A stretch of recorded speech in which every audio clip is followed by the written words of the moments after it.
گزارش کروں گا مہمان خصوصی مہمان مکرم سے بڑی عاجزانہ انداز میں کہ وہ تشریف لائیں اور ہم سب طلباء کو نصیحت کریں۔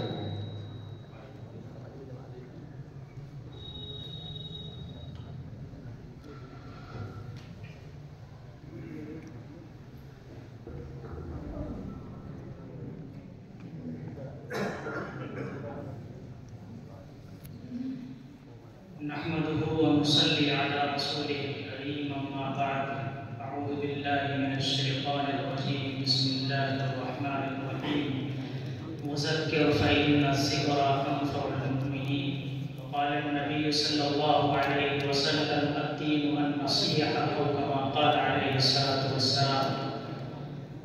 بڑے ہی ادب و احترام کے قابل اسٹیج پر رونق افروز اساتذہ کرام اور سامنے بیٹھے طلبہ نظام، ہم سب کو معلوم ہے کہ آج انجمن بزم حیات طلبہ صوبہ یوپی جامعہ عربیہ حیات العلوم اور ادارات کا یہ اختتامی پروگرام ہے، جس کی مناسبت سے ہم سب یہاں جمع ہوئے ہیں۔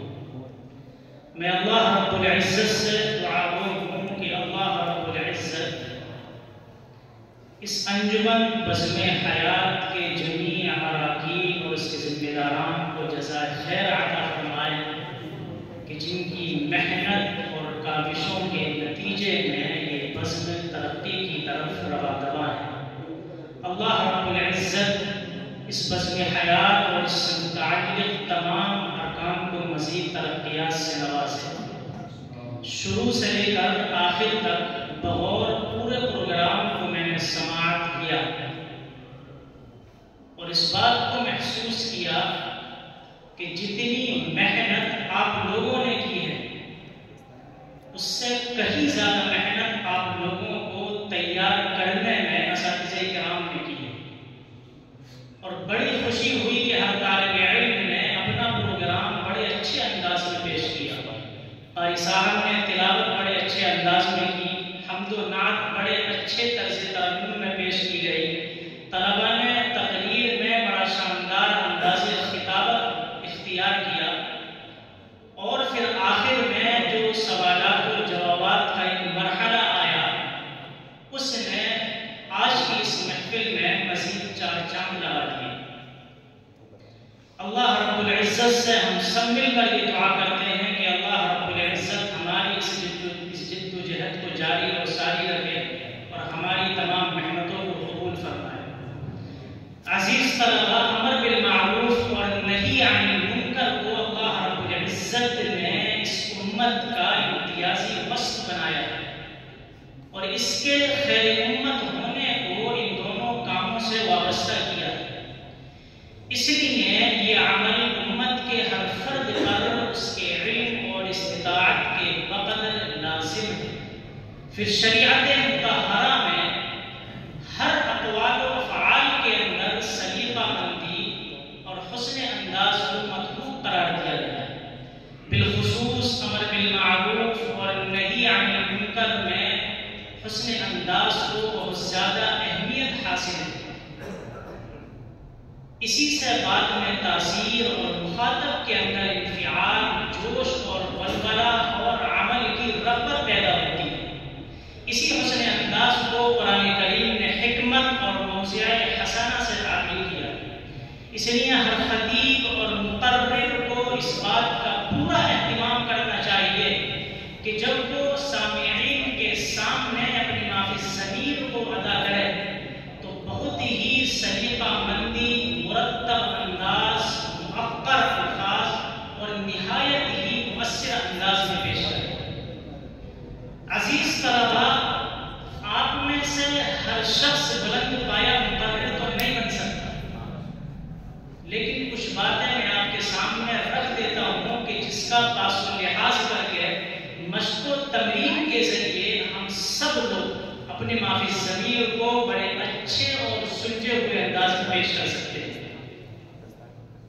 طالب علم کو چاہیے کہ جب اس کا تقریر کا ارادہ ہو تو سب سے پہلے موضوع کا انتخاب کرے کہ مجھے کس موضوع پر تقریر کرنی ہے، پھر اس موضوع کے متعلق جو کتابیں ہیں ان کتابوں کا مطالعہ کریں، پھر اس مطالعے کے اندر اس موضوع کے مناسب قرآن کریم کی آیات، احادیث، صحابہ کے اقوال و افعال اور مستند واقعات کو سامنے رکھیں،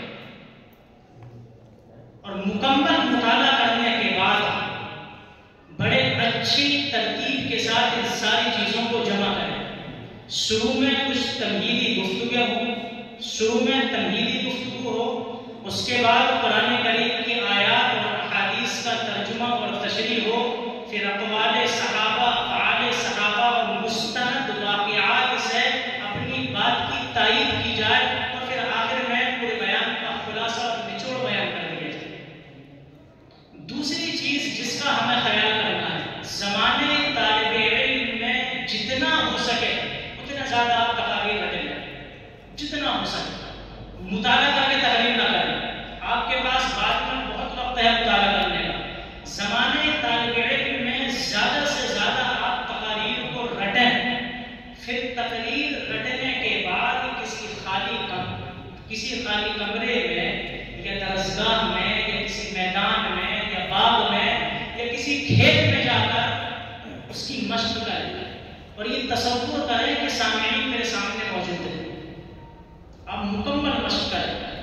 پھر کبھی ایسا بھی ہوگا کہ جو آپ نے مشق کی ہے، جب آپ اسٹیج پر آئیں گے تو آپ بول نہیں پائیں گے، گھبرا جائیں گے، لیکن ہمت پھر بھی نہیں آنی، پوری قوت ارادی کے ساتھ آپ کو لگے رہنا ہے۔ تیسری چیز جس کا آپ کو خیال کرنا ہے کہ جب آپ خطاب شروع کریں تو بڑی متانت اور سنجیدگی کے ساتھ شروع کریں۔ خطاب کے شروع میں حرکت اور اشارہ بالکل نہ ہو، آواز کچھ نرم ہو، پھر آہستہ آہستہ حرکت، اشارہ اور آواز میں تیزی ہو جانی چاہیے۔ کچھ خطیب یہ کرتے ہیں کہ خطبے ہی سے اپنے انداز کو سخت کر دیتے ہیں، ان کا لہجہ بڑا سخت ہو جاتا ہے، اور شروع ہی سے وہ شور و ہنگام پر پکڑ دیتے ہیں، تو اس سے خطاب میں کراہت پیدا ہو جاتی ہے۔ آواز کو کہاں جھکانا ہے، کہاں اٹھانا ہے، انداز کو کہاں نرم رکھنا ہے، کہاں سخت کرنا ہے، کہاں اشارہ کرنا ہے، کہاں اشارہ نہیں کرنا، ایک بہترین مقرر بننے کے لیے ان سب چیزوں کا خیال بہت ضروری ہے۔ اور اس کے لیے ہمارے لیے مفید یہ ہوگا کہ جو مشہور مقرر ہو، جس کے بارے میں ہم یہ جانتے ہو کہ یہ قادر الکلام مقرر ہے، مشہور مقرر ہے، جب ہم سنیں کہ یہ فلاں شہر میں آ رہا ہے، فلاں جگہ آ رہا ہے، تو اس بات کی پوری کوشش کریں کہ اس پروگرام میں شریک ہوں اور اس خطیب کے انداز خطابت کو، اس کے حرکات اور اس کے اشارات کو دیکھیں۔ اور اگر اتنا نہیں کر پاتے تو آج کل اکثر طلبہ کے پاس بڑے فون ہوتے ہیں جو مشہور مقررین ہیں، ان کی تقریر کو آپ یوٹیوب پر سنیں اور دیکھیں کہ ان کے تقریر کرنے کا انداز کیا ہے۔ چوتھی بات، اپنی دائرۂ معلومات کو وسیع کریں، زیادہ سے زیادہ کتابوں کا مطالعہ کریں، مستند واقعات کو پڑھیں۔ جب آپ کی معلومات زیادہ ہوگی تو دوران تقریر یہ معلومات آپ کے لیے بڑی معاون اور مددگار ثابت ہوگی۔ پانچویں چیز، جب بیان کے لیے بیٹھیں اور سامعین میں عوام ہو تو اس بات کا پورا لحاظ رکھیں کہ عام فہم زبان کا ہمیں استعمال کرنا ہے، ایسے الفاظ کا استعمال کرنا ہے کہ جسے عوام آسانی سے سمجھ سکے۔ زیادہ مشکل تعبیرات عوام کے سامنے نہیں چل پائیں گے، آپ کا خطاب بے اثر ہو جائے گا۔ چھٹی چیز جس کا ہمیں خیال کرنا ہے کہ تقریر نہ تو اتنی طویل ہو کہ مجمع اٹھتا جائے، اور نہ ہی اتنی مختصر ہو کہ جو بات آپ بیان کرنا چاہ رہے تھے وہ بھی غیر واضح ہو جائے۔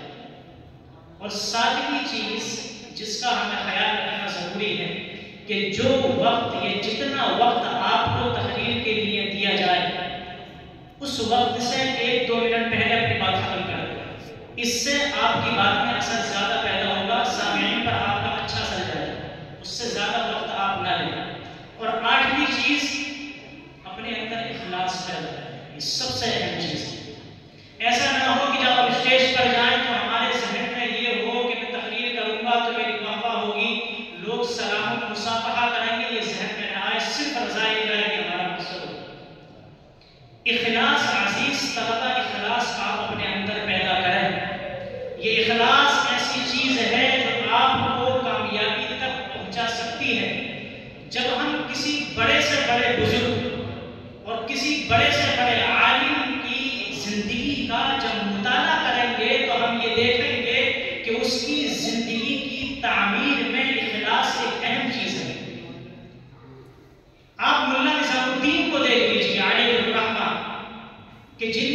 درس نظامی کا سکہ صرف ہند و پاک میں نہیں سارے عالم میں چلتا ہے، جس کو ہزار کوششوں کے باوجود اپنی جگہ سے نہیں ہٹایا جا سکتا۔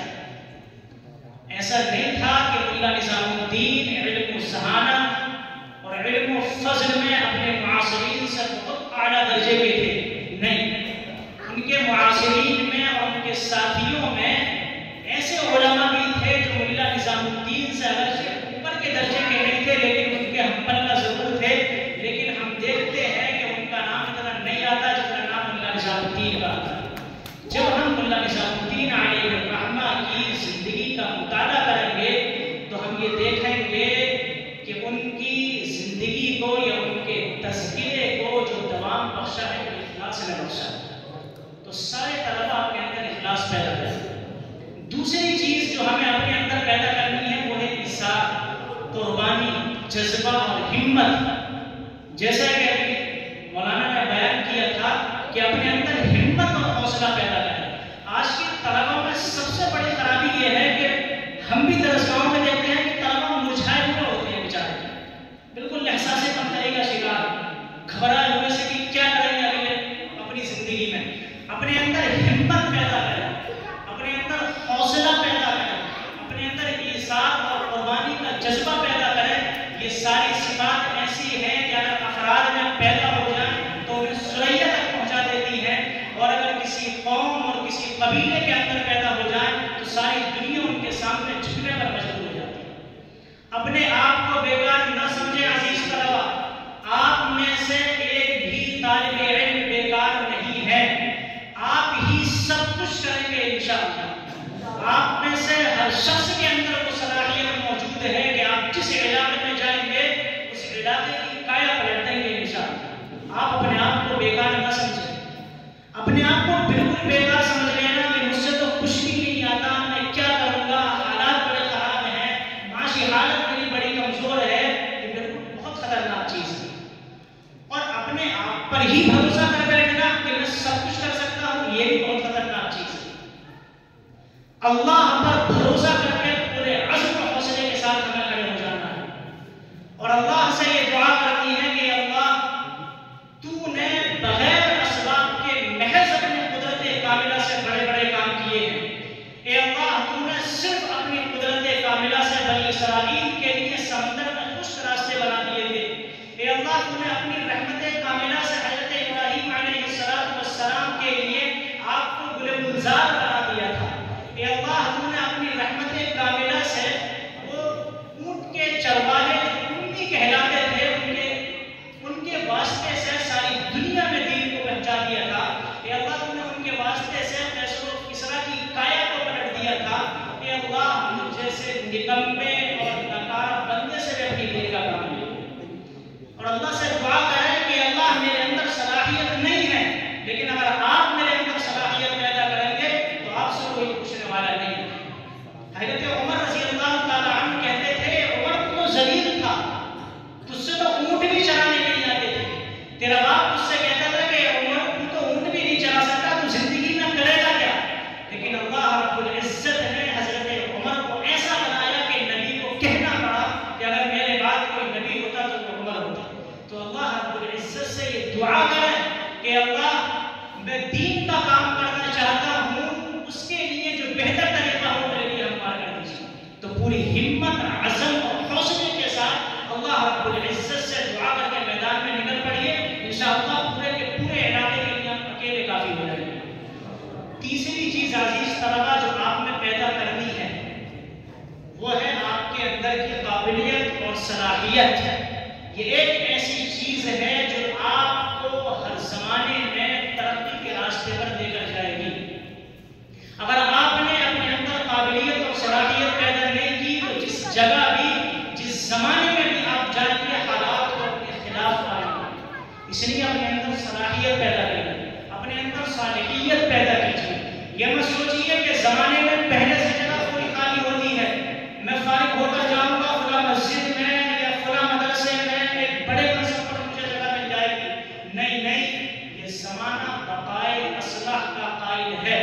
یہ صالح کی جگہ اصلاح اور نافع کی جگہ انفع کو ترجیح دیتا ہے۔ یہ زمانے طالب علم بڑا زمانہ ہے، اس زمانے کے اندر آپ اپنے اندر استعداد اور صلاحیت کو پیدا کیجئے۔ اگر آپ نے اس زمانے کو ضائع کر دیا، محنت نہ کی، تو آپ اگلی زندگی میں روئیں گے، حالات کا شکوہ کریں گے، لیکن یہ شکوہ آپ کی اپنی کمزوری دبانے کی دلیل ہوگا۔ حالات نہیں بدلے، ہم بدل گئے۔ تو عزیز طلبہ، یہ زمانہ آپ کا بڑا قیمتی زمانہ ہے، آپ مستقبل کے قائد ہیں۔ یہ امت بڑی امید کی نظر آپ کے ساتھ لگائے ہوئے ہے، بڑی امید کے ساتھ آپ کو دیکھ رہی ہے۔ مستقبل میں ایک بہت بڑی ذمہ داری آپ کے کاندھوں پر آنے والی ہے۔ یہ زمانہ کوئی عام زمانہ نہیں ہے، آپ کو کروڑوں لوگوں کو ارتداد سے بچانا ہے، نسلوں تک آپ کو دین کو پہنچانا ہے، کروڑوں لوگوں تک آپ کو ایمان کو پہنچانا ہے۔ اس لیے عزیز طلبہ، زمانے طالب علمی میں، مدرسے کے ماحول میں آپ اپنی ایمانی ترقی کی فکر کیجئے، آپ اپنے اندر صلاحیت اور تقوی پیدا کیجئے، اور آپ اپنے اندر ایسی صلاحیت پیدا کیجئے کہ فراغت کے بعد جس کے واسطے سے، جس کے ذریعے سے آپ دین کی، ملک کی اور ملت کی خدمت کر سکیں۔ یہ چند نصیحتیں ہیں جو آپ کے سامنے بیان کی گئی ہیں۔ میں اللہ رب العزت سے دعا کرتا ہوں کہ اللہ رب العزت ہمیں ان نصیحتوں پر عمل کرنے کی توفیق عطا فرمائے۔ وآخر دعوانا الحمدللہ رب العالمین۔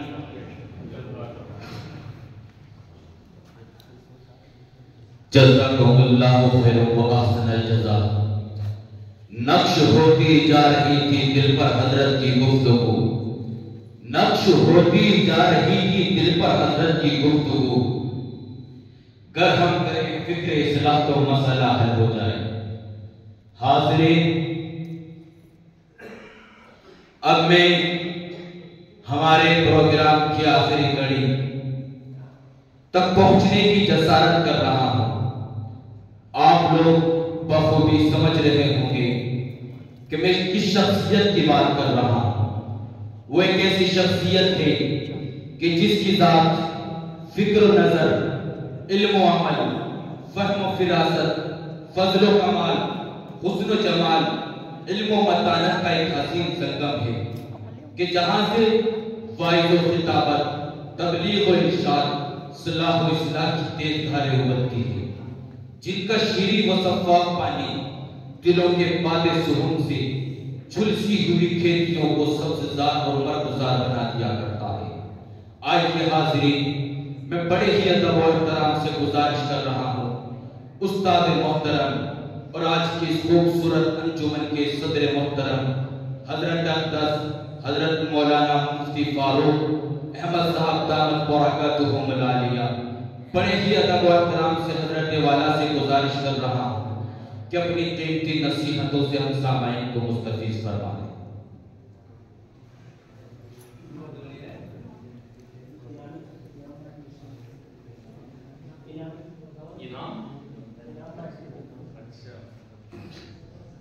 اور گزارش یہ ہے کہ حضرت والا سے میری گزارش ہے کہ آج کے اس پروگرام میں شرکت کرنے والے اور پوزیشن لانے والے طلباء کو انعام سے نوازیں۔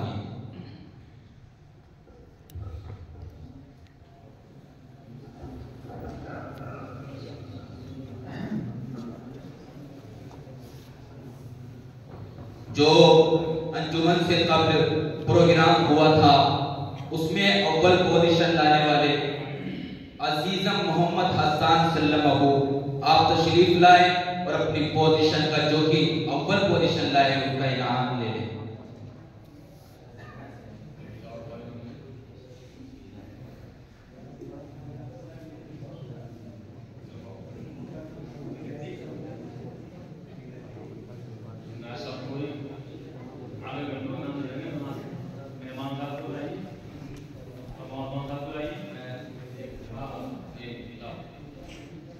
عزیزم محمد اخلاق سلمہ دوم پوزیشن۔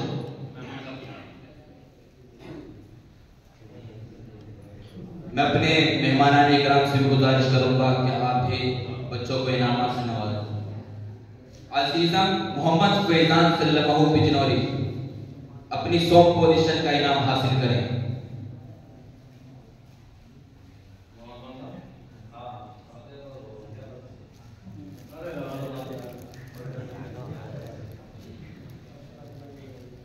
آرکیل بزم نے یہ بھی بہت خوبصورت یہ عمل اس کو انجام دیا ہے کہ جس شخص نے جس فرد نے اس انجمن میں محنت کی ہے، مشقت کی ہے، جد و جہد کی ہے، وہ بھی انعامات کے مستحق ہوں گے۔ آئیے میں ایک ایک فرد کو گزارش کر رہا ہوں، عزیزم محمد نسیم صلی اللہ علیہ وسلم امروہ بھی آپ بھی اپنا انعام حاصل کر لیں۔ محمد آصف سیتا پوری ناظم اس اجلاس کی بھی نظامت کر رہے تھے۔ نائب صدر توقیر صلی اللہ علیہ وسلم،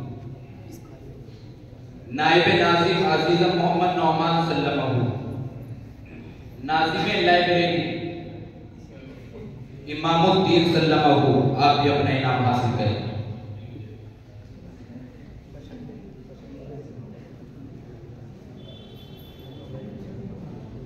اور یہ بھی ایک اچھا عمل انجام دیا ہے کہ جو قبل انجمن کے قبل پروگرام میں حصہ لیے تھے لیکن وہ پوزیشن سے رہ گئے تھے تاکہ وہ بھی اپنی کمتری کا شکار نہ ہو، اس وجہ سے ان کے لیے عمومی پروگرام کا یہ رکھا گیا ہے۔ عزیزم محمد حامد صلی اللہ علیہ وسلم، عزیزم محمد عبداللہ صلی اللہ علیہ وسلم، محمد نہال مراد آبادی، محمد دلشاد صلی اللہ علیہ وسلم، محمد جنید صلی اللہ علیہ وسلم، امام الدین صلی اللہ علیہ وسلم، محمد سعد صلی اللہ علیہ وسلم، محمد زبیر مراد آبادی، طاہر مراد آبادی، محمد اعظم صلی اللہ علیہ وسلم، یہ تمام بچے اپنا انعام حاصل کر لیں۔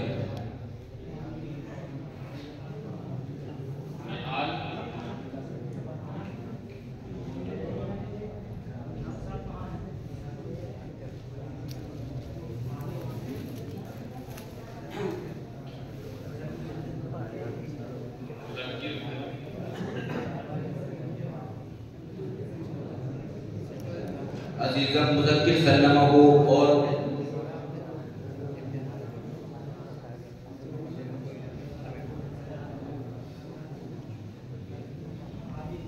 مولوی محمد عابد صلی اللہ علیہ وسلم، آپ بھی اپنا انعام حاصل کر لیں۔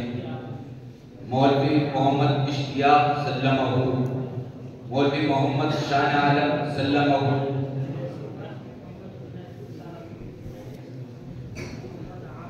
مولوی محمد احنف صلی اللہ علیہ وسلم، آپ بھی اپنا انعام حاصل کر لیں۔ یہ وہ طلباء تھے جنہوں نے انجمن میں حصہ لیا تھا، اب وہ طلباء بھی اپنا انعام حاصل کر لے جنہوں نے پورے سال انجمن میں شرکت کی ہے، صوبہ یوپی انجمن میں شرکت کی ہے، جن طلباء نے بھی اپنا انعام حاصل کر لے۔ میں فردر نام بولے جا رہا ہوں۔ عزیزم بلال صلی اللہ علیہ وسلم، عزیزم محمد فرمان صلی اللہ علیہ وسلم، محمد صابر صلی اللہ علیہ وسلم، سبھی طلباء آتے رہے اور اپنا انعام حاصل کرتے رہے۔ محمد معاذ صلی اللہ علیہ وسلم، محمد ارشد صلی اللہ علیہ وسلم، محمد امان صلی اللہ علیہ وسلم، محمد حسان صلی اللہ علیہ وسلم، محمد حذیفہ صلی اللہ علیہ وسلم، محمد عمیر صلی اللہ علیہ وسلم، عبد الرقیب صلی اللہ علیہ وسلم، محمد فیضان، محمد فرید الدین، محمد لقمان، محمد اسماعیل، نور الدین، محمد عزید، مہدی حسن، محمد داؤد، محمد غلام ربانی، یہ وہ طلباء تھے جنہوں نے پورے سال انجمن بزم حیات طلباء صوبہ یوپی میں شرکت کی اور اپنی محنتیں کی۔